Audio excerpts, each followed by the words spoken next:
राधे श्याम, जय श्री कृष्णा। कैसे हो आप सभी लोग? आशा करती हूँ आप सभी मंगल में होंगे, अच्छे होंगे, स्वस्थ होंगे। जैसे कि आप सभी को भली भांति परिचित है कि अधिक मास प्रारंभ हो चुका है।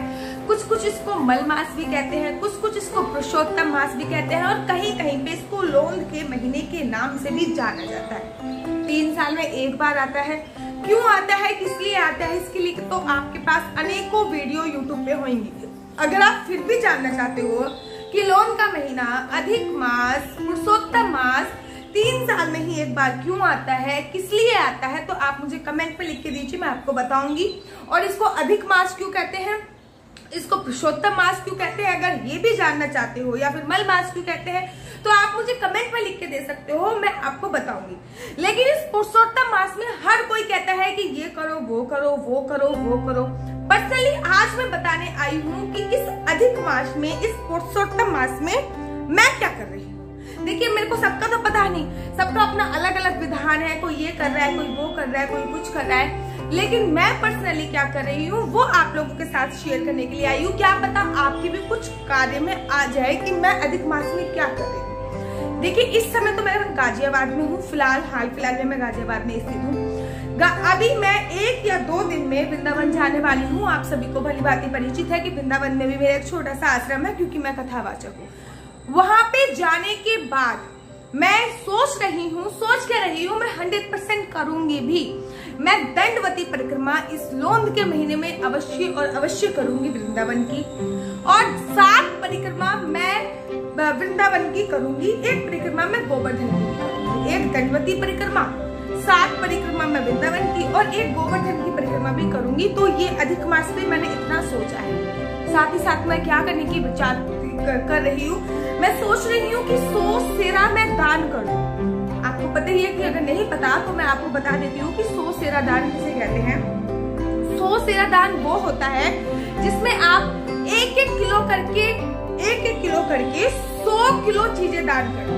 कोई भी चीज उसमें डबल नहीं होनी चाहिए। जैसे अगर चावल है तो 1 किलो ही होना चाहिए, चीनी है तो 1 किलो ही होना चाहिए। और मैं कोशिश कर रही हूँ कि बहुत ज्यादा गरीब लोगों को ये चीज मैं डोनेट कर सकूं, ये चीज मैं दान कर सकूं, क्योंकि अधिक मास में दान का बहुत और बहुत अधिक महत्व होता है।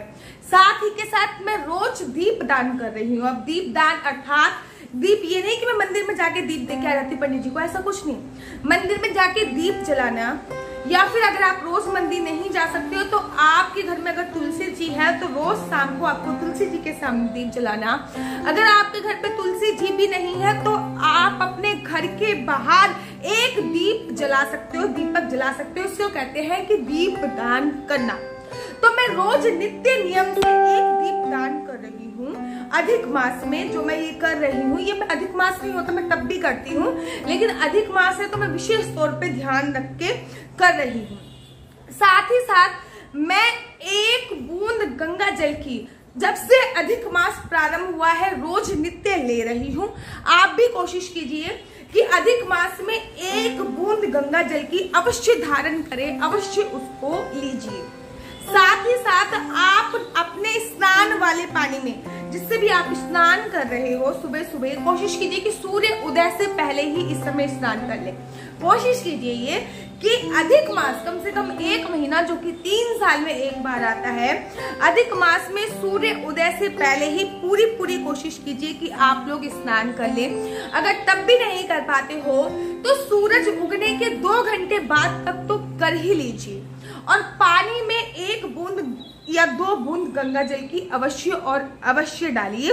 और सारी नदियों का आह्वान करते हुए, अगर आप गंगा स्नान के लिए जा सकते हो तो बहुत अच्छी बात है। अधिक मास में यमुना स्नान के लिए जा सकते हो तो भी अच्छी बात है। अगर आप किसी भी पवित्र नदी की स्नान के लिए नहीं जा सकते हो तो फिर आप 1 बूंद गंगा जल की अपने नहाने वाले पानी में जरूर डालिए। भगवान को याद कीजिए और तब स्नान कीजिए। ये छोटे से काम है, इसमें आपका कोई पैसा नहीं लग रहा, बहुत सारा पैसा नहीं लग रहा है। इसमें मैंने केवल आपको बताया है, मैंने आपको ये नहीं बताया कि आपको ये करना जरूरी है कि मैं 100 सेरा दान कर रही हूँ तो आपको भी 100 सेरा दान करना जरूरी है।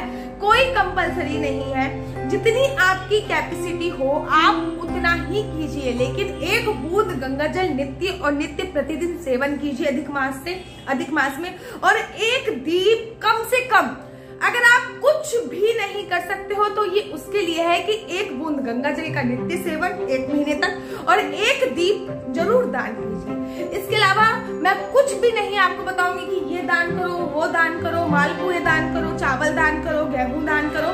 बाकी आपकी जो श्रद्धा हो आप वो दान कर सकते हैं। ये मैंने सबसे सिंपल तरीका बताया है। और साथ ही के साथ आपको सूर्य उदय से पहले इस महीने कम से कम स्नान कीजिए। अगली वीडियो में मैं आपको अधिक मास के बारे में बताऊंगी, साथ में जब मैं धनवट की परिक्रमा करूंगी या फिर वृंदावन की परिक्रमा करूंगी तो उसका भी ब्लॉग मैं आप लोगों के लिए मैं स्पेशल बना के लेके आऊंगी।